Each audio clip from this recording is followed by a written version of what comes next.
नमस्कार, मैं हूं नीलू। तो बिहार में आगे आने वाले दिनों में चुनाव होने हैं, लेकिन राजनीति जबरदस्त तरीके से बिहार में हो रही है और नीतीश का नाम आते ही राजनीति अपने आप में शुरू हो जाती है। नीतीश समय समय पर गाहे बगाहे जो राजनीति नीतीश की रही है उसको लेकर वो हमेशा चर्चा में रहे हैं।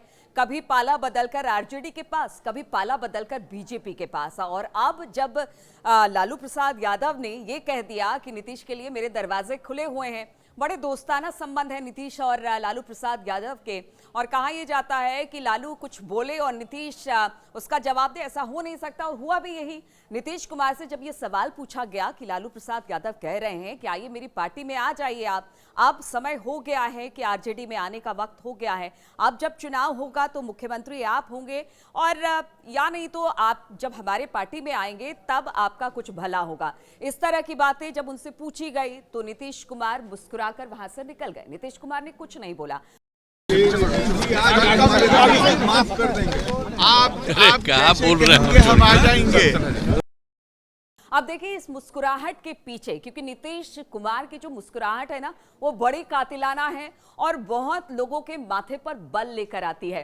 नीतीश कुमार ऐसे हैं जो मुस्कुराकर बहुत सारी बातें कह देते हैं। हालांकि देखिए इसमें बहुत सारी बातें कही जा रही है कि ऐसा कुछ भी नहीं है, और जेडीयू की तरफ से कहा जा रहा है कि हम जहां हैं वहीं रहेंगे और देखिए नीतीश कुमार ही मुख्यमंत्री बनेंगे। बीजेपी के नेता भी इस पर तमाम तरह से बयानबाजी दे रहे हैं और जेडीयू के नेता भी इस पर अपनी बात रख रहे हैं।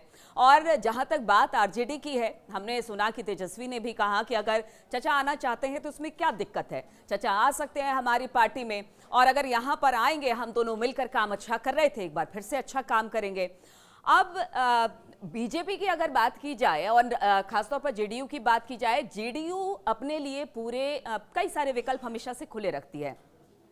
नीतीश कुमार जेडीयू इसीलिए भी जाने जाते हैं कि अगर किसी पार्टी में समीकरण नहीं बना तो फिर अगली पार्टी उनको लेने के लिए हाथों हाथ तैयार रहती है। अब ऐसे में कहा यह जा रहा है कि महाराष्ट्र इलेक्शन में जिस तरह से शिंदे की अगुवाई में चुनाव लड़ा गया, लेकिन जब बात मुख्यमंत्री बनाने की आई तो बीजेपी ने फडणवीस को चुना। अब ऐसे में कहा जा रहा है कि कहीं ऐसा तो नहीं कि अगर बीजेपी ज्यादा बिहार में सीटें लेकर आ जाती है तो नीतीश कुमार को दरकिनार कर दिया जाएगा, और दरकिनार करने के बाद ऐसा ना हो कि बीजेपी अपने एक कैंडिडेट को, यानी बिहार में जो बीजेपी के उम्मीदवार होंगे, क्योंकि अगर ज्यादा सीट लेकर आती कह दे कि भाई बिहार का मुख्यमंत्री अब बीजेपी का होगा। ऐसे में नीतीश कुमार हर विकल्प खुला रखना चाहते हैं।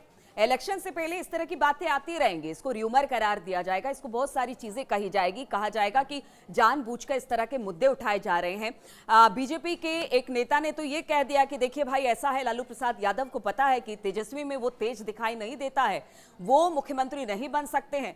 तो इस तरह के प्रलोभन नीतीश कुमार को दिए जा रहे हैं कि शायद उनके साथ आ जाए तो तेजस्वी की किस्मत खुल जाए।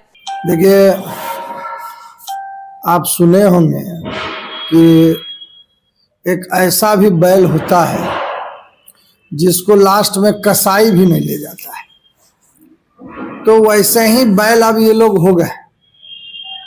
इनको अब डर समा गया है कि 2010 वाली स्थिति आने वाली है, और इनके जो ग्राउंड लेवल के कार्यकर्ता हैं उनको एक भय समाया है कि अब जो है सत्ता में महागठबंधन नहीं आ पाएगी। इसलिए लालू जी अपने कार्यकर्ताओं को भ्रम में रखने के लिए ये सब बयान दे रहे हैं। और अगर आरजेडी की बात की जाए तो वो ये कह रही है कि देखिए ऐसा है कि नीतीश का भविष्य बीजेपी में नहीं है, इसीलिए न्योता उनको हमारी तरफ से है। आप देखिए जब तक इलेक्शन नहीं हो जाता है तब तक इसी तरह की बातें सामने आती रहेंगी और इसी तरह की बातों के साथ राजनीति बिहार की गर्म रहेगी।